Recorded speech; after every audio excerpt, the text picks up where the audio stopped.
ជំរាបសួរពុកម៉ែបងប្អូនថ្ងៃនេះមកធ្វើជ្រក់តាពាំងញ៉ាំទៀតហើយជ្រក់តាពាំងថ្ងៃនេះពិសេសណាស់បងប្អូននេះខ្ញុំទិញបានតាពាំងព្រិចគេតូចវែងណាតាពាំងព្រិចនេះបងប្អូនឆ្ងាញ់ជាងតាពាំងថ្ងៃមុនទៀតថ្ងៃមុននោះវារៀងខ្ចីពេកបងប្អូនពេលដែលយើងជ្រក់ហើយយកទៅញ៉ាំដូចជាអត់សូវស្រួយខ្លាំងដូចអានេះទេអានេះជ្រក់ហើយស្រួយខ្លាំងហ្មងណាបងប្អូនហើយនេះខ្ញុំទៅបោកថាអត់ទិញធ្វើទេដល់ពេលឃើញគេនៅលក់សល់មួយថងហ្នឹងក៏ទិញគេទៅគេលក់1គីឡូ6000ណាក៏ទិញប្រហើយទៅ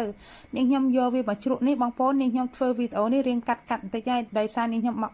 បង្ហាញបងប្អូនថ្ងៃមុនមួយសាយណាតែពាំងនេះខ្ញុំយកវាមកជ្រៀកជា2ជា3តែអាណាតូចក៏អត់ជ្រៀកវាទេហើយនេះខ្ញុំយកវាទៅស្ងោរមកសាសិនណានេះខ្ញុំស្ងោរតែមួយពុះទេបងប្អូនអត់ទុកឲ្យអាលួយទេហើយទឹកស្ករនេះខ្ញុំដាំវាដាក់ជាមួយអំបិលដាក់ជាមួយវីចេងស្ករត្នោតយើងហ្នឹងដាក់ទឹកខ្មេះ3វែកណាហើយនេះខ្ញុំដាំវាឲ្យពុះបងប្អូនដាក់ជាមួយទឹកត្រីដែរនេះខ្ញុំក្លុកម្ទេសស្រស់ហ្នឹងមានដាក់ខ្ទឹមសដែរបងប្អូនម្ទេសស្រស់នេះខ្ញុំយកវាទៅស្ងោរឲ្យឆ្អិនសិនបានយកវាមកក្លុកជាមួយខ្ទឹមសហើយម្ទេសអាចផ្សិតហ្នឹងនេះខ្ញុំលាយចម្រុះពណ៌តែម្ដងដើម្បីឲ្យវាកាន់តែស្រស់ស្អាតណាហើយទឹកហ្នឹងនេះខ្ញុំដាំពុះហើយនេះខ្ញុំទុកឲ្យត្រជាក់សិនណាបានយកមកលាយបងប្អូនហើយតាពាំងហ្នឹងនេះខ្ញុំស្រោះវាឲ្យឆ្អិនមកល្មមទេបងប្អូនតែមកពុះនេះខ្ញុំស្រង់វាចេញហើយនេះខ្ញុំយកវាទៅលាង2 3ទឹកទៀតសម្ដិលវាឲ្យស្ងួតបាទនេះខ្ញុំយកវាមកជ្រក់នេះខ្ញុំភ្លក់មើលដែរបងប្អូនវានៅស្ទើររសជាតិរៀងអត់សូវផ្អែមមកក៏ថែមស្ករសក្រៅបន្តិចណានេះខ្ញុំដាំទឹកស្ករហ្នឹងដាក់អំបិលដាក់វីចេងដាក់ទឹកត្រីដាក់ទឹកខ្មេះបងប្អូនលាយយករសជាតិមកឆ្ងាញ់ជូរអែមមកឆ្ងាញ់ហើយដល់ពេលទុកឲ្យត្រជាក់ទៅបងប្អូនយកមកចាក់លាយទៅស្ទើរអីបងប្អូនថែមថយតាមនឹងទៀតទៅបងប្អូនចូលចិត្តផ្អែមដាក់ផ្អែមទៅចូលចិត្តរៀងដិតក៏ដាក់រៀងដិតតិចណានេះខ្ញុំទុកឲ្យត្រជាក់ហើយយកមកភ្លក់មើលបងប្អូនរៀងដូចនៅស្រាលរសជាតិក៏ថែមបន្តិចទៅហើយធ្វើជ្រក់តាពាំងថ្ងៃមុនមានបានផ្ញើឲ្យកូនទេបងប្អូនហើយតែកម្មវិធីមួយហ្នឹងយកទៅឲ្យមួយញ៉ាំអស់អាលេងអត់បានផ្ញើឲ្យកូនទេឥឡូវនេះចាប់ផ្ដើមធ្វើម្សាទៀតហើយយកផ្ញើទៅឲ្យកូនណាមួយតាពាំងជ្រក់ថ្ងៃមុនកូនក៏អត់សូវចេះញ៉ាំក៏ថាវាខ្លីក៏អត់ចេះញ៉ាំទេក៏ចេះញ៉ាំតាពាំងព្រិចរៀងវែងនេះណាអាវែងនេះឆ្ងាញ់ជាអាខ្លីបងប្អូននេះខ្ញុំយកវាមកជ្រក់នេះខ្ញុំភ្លក់មើលឡើងស្រួយស្រាប់ហ្មងណាបងប្អូននេះខ្ញុំជ្រក់តែមកយប់ណាបងប្អូនជ្រក់ភ្លាមដាក់ក្នុងទូភ្លាមហើយស្អែកឡើងអាចញ៉ាំបានហើយតែបើຕົក3យប់ឡើងបងប្អូនអើយរឹតតែងុំឆ្ងាញ់វាចូលជាតិជាមួយទឹកជ្រក់ហ្នឹងណាដូចយើងត្រាំជ្រក់ជើងមាន់អញ្ចឹងចូលជាតិទៅឆ្ងាញ់ហ្មង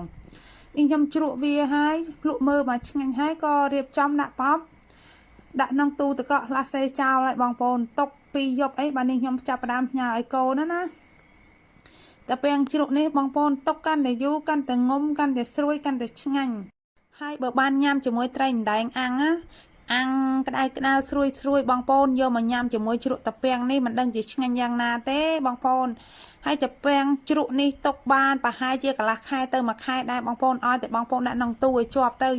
អាចញ៉ាំបានរហូតចឹងណាហើយតាពាំងជ្រក់នេះបងប្អូនហើយឡើងឈ្ងុយហ្មងណាបងប្អូនមើលតំណងអត់នេះខ្ញុំរៀបចំដាក់ប្រអប់ហើយក៏ទុកក្នុងទូណាបាន2យប់នេះខ្ញុំផ្ញើឲ្យកូនហើយនេះខ្ញុំនៅធ្វើជ្រក់ជើងមាន់1គីឡូ2គីឡូទៀតណាញ៉ាទៅជាមួយជ្រក់តាពាំងហ្នឹងហើយតាពាំងជ្រក់នេះបើសិនជាទិញគេថ្លៃណាស់បងប្អូនមកប្រអប់តូចហ្នឹងសិតតែ10000ជាងណាយើងធ្វើញ៉ាំខ្លួនយើងចេះអស់តែ6 7000ទាំងគ្រឿងអីថាមក7 8000ចុះបានញ៉ាំឡើងរាប់អាទិត្យណាបងប្អូនហើយវីដេអូរបស់នេះខ្ញុំក៏បានមកដល់ទីបញ្ចប់មើលនេះខ្ញុំនិយាយទៅមានការលើលប់ត្រង់ពាក្យសម្ដីណាមិនសមរម្យសូមពុកម៉ែបងប្អូនខន្តីអភ័យទោសនេះខ្ញុំក៏សូមអរគុណដល់ពុកម៉ែបងប្អូនតែងតែតាមដានទស្សនាវីដេអូរបស់នេះខ្ញុំតាំងពីដើមរហូតដល់ចប់ហើយបងប្អូនតែងតែជួយ like ជួយ share ឬក៏ follow page របស់នេះខ្ញុំក៏សូមអរគុណច្រើនហើយក៏ជូនពរឲ្យពុកម៉ែបងប្អូនមានសុខភាពល្អធ្វើដំណើរទៅណាមកណាឲ្យជួបសុខសុវត្ថិភាពនេះខ្ញុំក៏សូមអរគុណសូមជម្រាបលាបាយបាយ